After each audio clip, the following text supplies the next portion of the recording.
Bem-vindos à segunda parte da nossa emissão. Nos próximos 20 minutos propomos-lhe o magazine Vida em França e o convidado desta quinta-feira. Fique desde já com o convidado de Karina Branco. Convidado.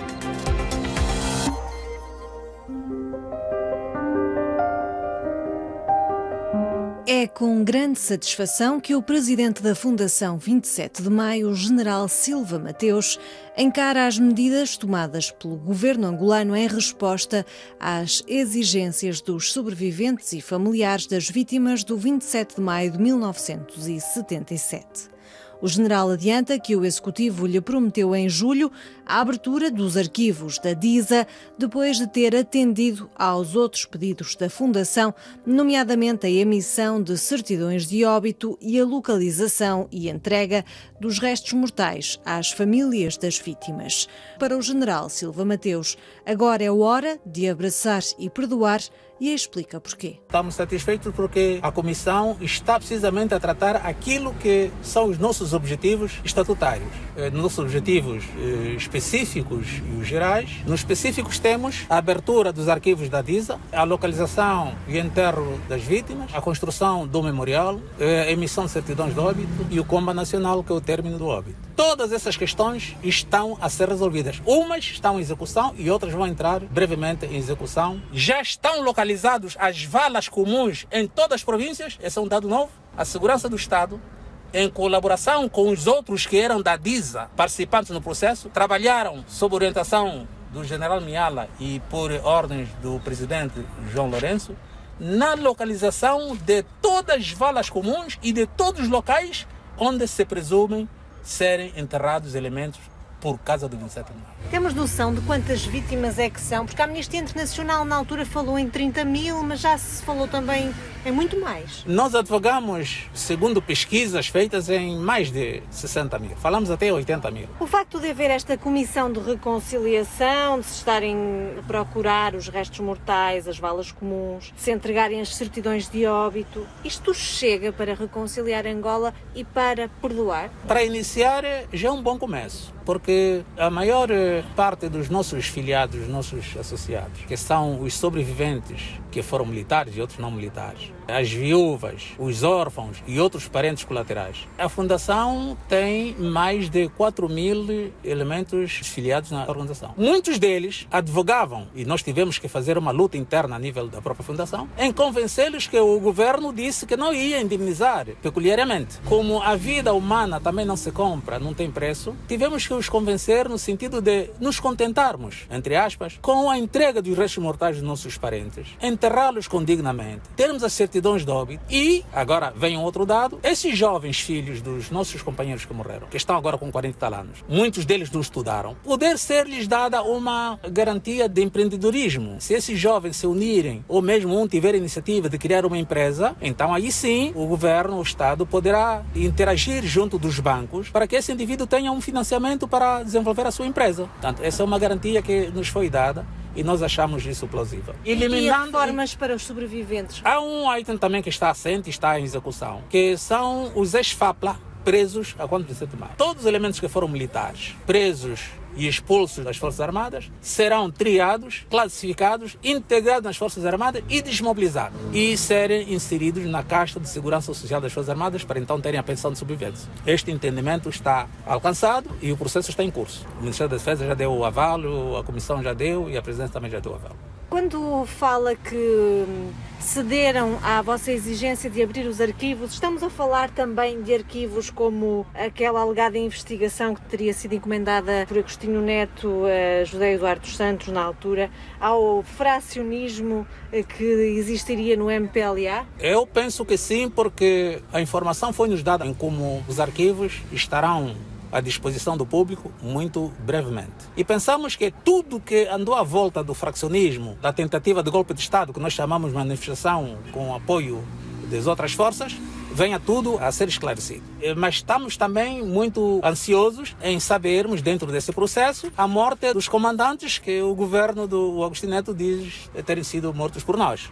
Porque há quem diga que teria sido um agente infiltrado. Certo, é um agente dos próprios serviços de segurança da DISA naquela altura, que a mando do Ludic Sassunda, já falecido agora, e do seu homem do campo, que é o Ondambwe, criaram o cenário de matarem esses indivíduos e atribuir as culpas ao Nito Alves Evandona. Portanto, uma vez os arquivos abertos, vamos ver como é que isso foi possível, quem de facto ordenou, como foi, como ocorreu, porque o único sobrevivente na morte das 7 pessoas foi o general Ciel da Conceição Gato, que morreu há 2 anos. Durante o tempo que nós falamos do 27 de maio, interagimos, falamos, gritamos, ele disse que não iria revelar o que aconteceu naquele momento, mas que quando morresse, poderiam encontrar isso no seu baú.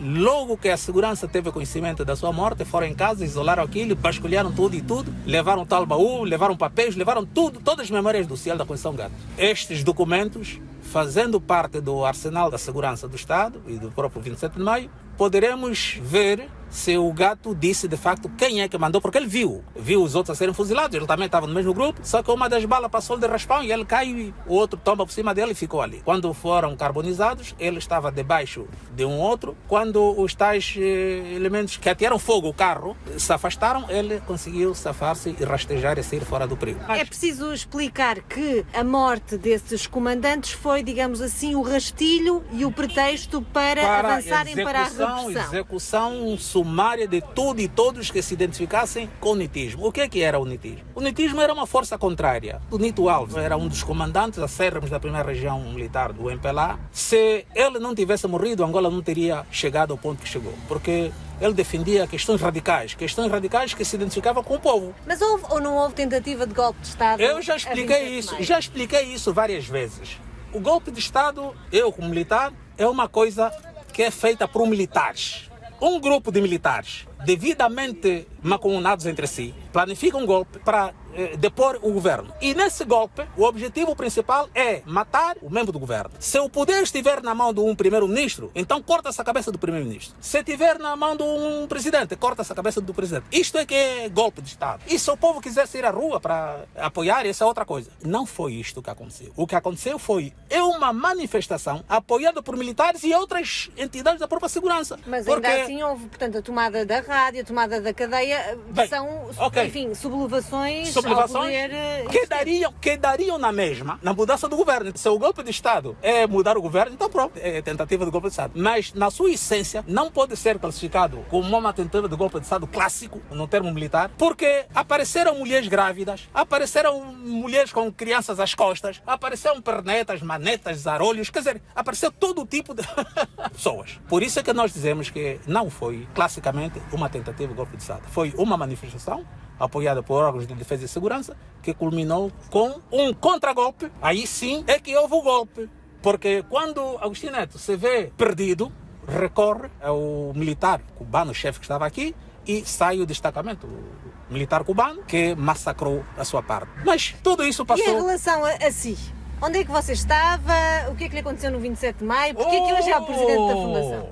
Fui vítima e não morri porque só fui localizado e preso quase 2 anos depois. Só fui preso em 79. No dia combinado, que é no dia 26 para 27, eu troco com o oficial de permanência da Polícia Judiciária. Ele não sabia o que ia acontecer. Isso para quê? Para facilitar que eu desse ordem, foi o que aconteceu, para que o povo que vinha dos bairros populares de Luanda afluísse no palácio. Como haviam cancelas para acesso, eu troquei com o indivíduo para permitir que o povo passasse. E foi o que aconteceu. Às 5h30, 6 horas da manhã, eu estava ali e o povo veio a correr às massas em direção ao palácio. Quando chegaram ali, encontraram as Forças Armadas de armas na mão. Não passa aqui, ninguém passa. Ora, eu, agente da Polícia Judiciária, era superior aos indivíduos que estavam ali. E depois tinha o braçal vermelho escrito PJ. Quando cheguei ali, dei ordens aos militares para que abrissem a chancela para que o povo passasse, porque havia uma manifestação de solidariedade do Agostinho Neto, assim é que é, no palácio. E então abriram essa cancela e o povo todo, cerca de 500 pessoas, aquilo é em massa, afluíram para o palácio. Mas ao chegar ao palácio, havia outra cancela. Então ali não. Como já não havia ninguém para dar ordens, ali foram travados a tiro. Só ali devem ter ficado aí umas 10 ou 15 pessoas, mortas diretamente. E o resto recuou em debandada em direção ao Mutamba. Um ano depois, 78, a meio, sou requisitado para ir fazer um curso em Cuba, de reciclagem. Ao chegar nos documentos, veem que é aqui um tal Silva Simão Mateus, que nós temos como morto já há muito tempo, mas veio de Cuba. Essa informação veio do aeroporto. Veio de Cuba, como?